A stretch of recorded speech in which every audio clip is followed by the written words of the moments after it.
Wow! Ganda rito, Mama. Okay. Alright. Ito ang neutral grounds. Wow, good view. Woo, fresh air. Andrea, perfect ang ambiance dito. Ang galing mo talaga. Salamat. Naisip ko kasi mas makakapag-usap tayo ng maayos dito. Okay, that's right. Anak! Sino pala? Ito ang tamang pwesto para makapag-usap. Ang galing mo talaga, anak. Buti na lang nagmana ka talaga sa akin. Huwag magyayabang, lalo na pag wala namang iyayabang. Pag-usapan natin ang dapat pag-usapan. Let's get this over with, okay? Okay.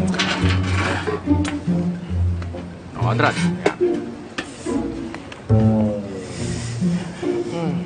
Okay, Andrea. Okay, sana natin. Ma, ganito ang iniisip ko, no? Iniisip ko na ihahatid hanggang simbahan si Andrea gagamitan ko ang chopper, no? Mas maganda yun kaysa dun sa traditional limo. Siyempre, gusto ko iba yung entrance ni Andrea. Okay? Helicopter? Yes. Is that over? Ano naman yata yan? Hindi, gusto lang magiging manugang ko na maging grand entrance yung anak ko. Ano masama doon?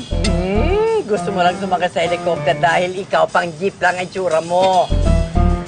Sa tingin ko, tama si Ma'am Felisa kasi sobra naman yata yun, Jaime. Okay na ako sa kotse kasi baka malula ako sa chopper. Mahilo lang ako sa kasal. Okay, basta kahit na anong gusto mo, Andrea, ha? Okay. Teka, pero yung pagkain, dapat Filipino food, ha? Para mag-enjoy yung mga bisita.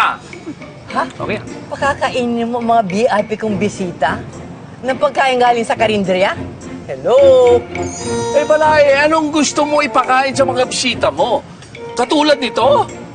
Eh, balay, ikaw lang ang mag-i-enjoy dito sa mga dahon at mga damo na ito, eh. Ha?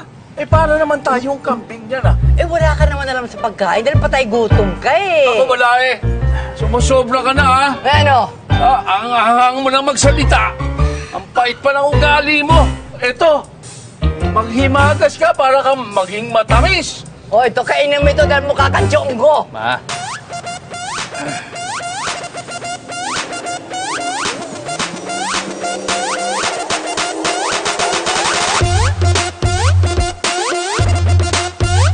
Ma, please, okay? Tama na, para kayong mga bata. Okay. Bali na batang isip, at least may isip. Hindi katulad nito, brain dead. Ma. Can't we all just get along? Eh, yang si Donya ang palaya ang nagsimula ng lahat.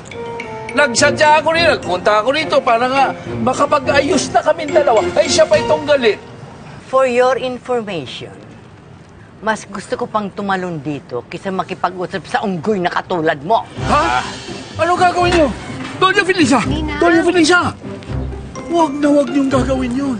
Oo nga naman po, huwag niyo pong gagawin yun. Tingnan niyo, concern po si Mang Conrado sa inyo, oh. Ay, huwag ka makialam dito, talong, ha? Hindi, talagang concern ako. Kasi alam niyo bakit? Pagbagsak ni Donya Felisa sa ibaba, kakalat ngayon sa kalye doon. Magkakaroon ng traffic, magkabuhol-buhol doon, ay di abala sa maraming tao. Oh, yan ang mga sinasabi ng mga apes. Tama na nga yan. Ma, right, tama na, please, alright? Tama na, okay. I'm out. Wala na bang katapusan to, alright? Tama na.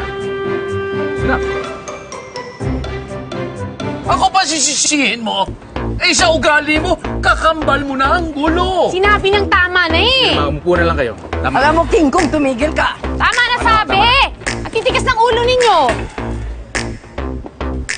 Puros kayo sisihan. Ayaw niyo naman magpaawat. Nasistress na ako sa inyo eh. Alam niyo, ayoko na. Hindi ko na kinakaya to. Andrea. Alam niyo, kung hindi kayo titigil... Andrea. Andrea! Andrea! Oy, Jose! Wala ako na, Andrea! Andrea! Andrea,